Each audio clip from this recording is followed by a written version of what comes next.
Friends, आजकल हर जगह आप सुनते हैं कि एनजीओ में जितना चाहे उतना फंडिंग रेज कर सकते हैं सोशल स्टॉक एक्सचेंज के माध्यम से। तो आखिर सोशल स्टॉक एक्सचेंज में फंडिंग रेज करने के लिए जो लिस्टिंग करना पड़ता है, जो इशू लेकर आना होता है, वो कैसे लेकर के आए, उसका क्या प्रोसेस है, उसके बारे में बात करेंगे।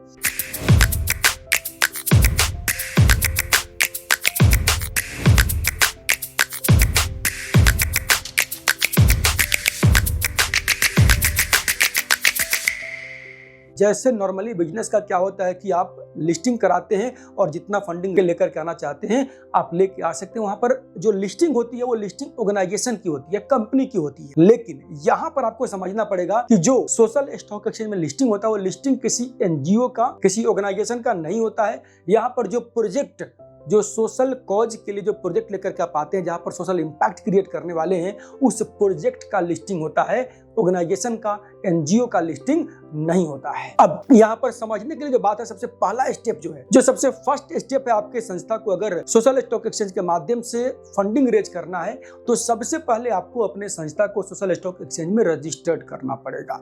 कुछ प्रोसेस है, वहां पर आप सारा फॉर्म्स वगैरह फिलअप करेंगे, डॉक्यूमेंट्स अटैच करेंगे। इसके लिए हमारा अलग वीडियो है, आप वीडियो को देख सकते हैं, या फिर हमारे जो स्क्रीन पर नंबर चल रहा है उस पर आप कॉल कर सकते हैं, बात कर सकते हैं। आपको सोशल स्टॉक एक्सचेंज के रजिस्ट्रेशन में पूरा सपोर्ट हमारे यहाँ से आपको मिलेगा। So once you are registered with social stock exchange, उसके बाद में शुरू होता है प्रोसेस कि आपको जो फंडिंग रेज करना है वो फंडिंग किस पर्पस के लिए रेज करना है, किस कॉज के लिए रेज करना है, आपका थीमेटिक एरिया क्या है। आपको कॉज आइडेंटिफाई करते हैं और आइडेंटिफाई करके सबसे पहला काम है आपको एक एडवाइजर, एक कंसल्टेंट हायर करना, जो पूरा कंप्लीट आपका जो सोशल स्टॉक एक्सचेंज के माध्यम से जो फंड रेज करने के लिए लिस्टिंग करना है, उस लिस्टिंग प्रोसेस के लिए थ्रू आउट आपको गाइड करेंगे, एडवाइस करेंगे, आपकी डॉक्यूमेंटेशन पूरा बनाएंगे। अब इसके बाद में आपको कंसल्टेंट के साथ में बैठ करके क्या करना है, आपने एक कंप्लीट प्रपोजल तैयार करना है, प्रोजेक्ट रिपोर्ट तैयार करना है कि आप जो फंडिंग रेज करने वाले हैं वो फंडिंग किस पर्पस के लिए रेज करेंगे, कितने लोगों को उससे बेनिफिट मिलने वाला है,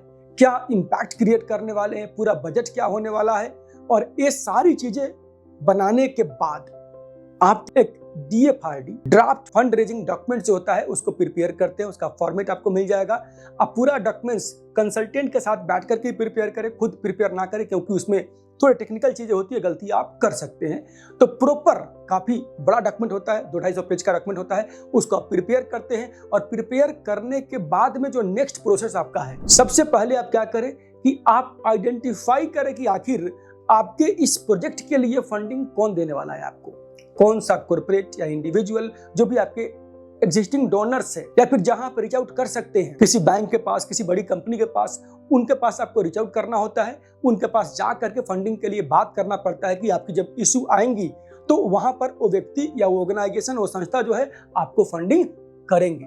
यहां पर आप मैक्सिमम ऊपर कितना भी और मिनिमम एज लो एज आप 1000 रुपीज भी एक व्यक्ति, एक रिटेल डोनर आपको डोनेट कर सकता है। इसके बाद का नेक्स्ट प्रोसेस है कि आपको रजिस्ट्रार एजेंट आपको अपॉइंट करना पड़ेगा। इसके लिए अपने लिस्टिंग प्रोसेस को पूरा मैनेज करने के लिए, तो यहाँ पर आपको जो रजिस्ट्रार है वो आपको ISIN नंबर लेने में सपोर्ट करेंगे। जो ISIN नंबर लेना पड़ता है कि आखिर आगे जो आपको फंडिंग एजेंसी आपको फंडिंग देगा तो डीमैट के माध्यम से आपको फंडिंग देगा। तो those who are having demat account, they can donate, they can give funding to your cause, to your organisation through social stock exchange.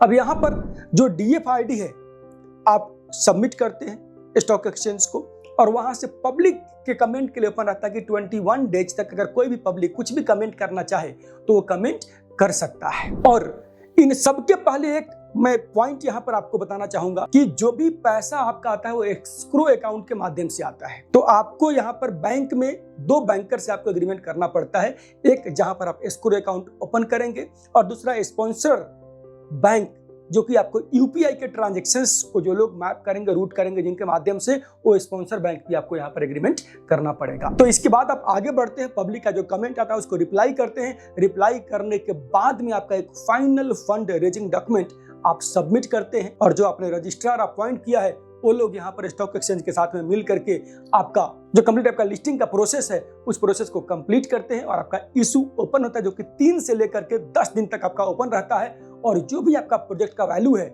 उसका एटलीस्ट 75% मस्ट बी सब्सक्राइब्ड। कम से कम 75% का आपका सब्सक्रिप्शन आएगा तभी आपका इशू सक्सेसफुल होगा, अदरवाइज आपका issue failure हो जाता है। और अगर आपका सब्सक्रिप्शन आता है 75%, इसके बाद में आप सोशल स्टॉक एक्सचेंज के साथ बैठ करके लिस्टिंग एग्रीमेंट साइन करते हैं और आपका जो लिस्टिंग है वो सफल, वो सक्सेसफुल माना जाता है और वहां से आप आगे बढ़ना शुरू करते हैं। आपका जो लिस्टिंग है ये तब तक के लिए वैलिड रहेगा जितने टाइम का आपका प्रोजेक्ट का ड्यूरेशन है। तो फ्रेंड्स, मैंने क्विकली पूरे कंप्लीट जो प्रोसेस है उसको यहाँ पर आपको समराइज करके बताया है। पूरा डिटेल में जानने के लिए हमारा सेमिनार होता है, हमारा नेक्स्ट सेमिनार अभी 29 मार्च को है, तो नीचे दिए गए लिंक पर क्लिक करके रजिस्टर कर सकते हैं और हमारे सेमिनार में आ सकते हैं। वहाँ पर पूरी डिटेल आपको इन्फॉर्मेशन मिलेगी कि कैसे एनजीओ में फंडिंग के रिक्वायरमेंट को पूरा करें, आप किस प्रकार से फंडिंग के रिक्वायरमेंट को पूरा करके आगे बढ़े ताकि आपको फंडिंग आ जाए और आप एक स्ट्रगलिंग से सक्सेसफुल एनजीओ की तरफ चलने के लिए आगे बढ़ पाए। बहुत लोग, सैकड़ों एनजीओ सफल हो चुके हैं हमारे रास्ते पर चल करके। आप भी आइए, जुड़िए और आगे बढ़ते हैं मिल करके। जो समाज कल्याण का काम करते हैं, जो लोगों को हेल्प करते हैं, उनका हेल्प करने के लिए हम लोग सदैव तत्पर हैं।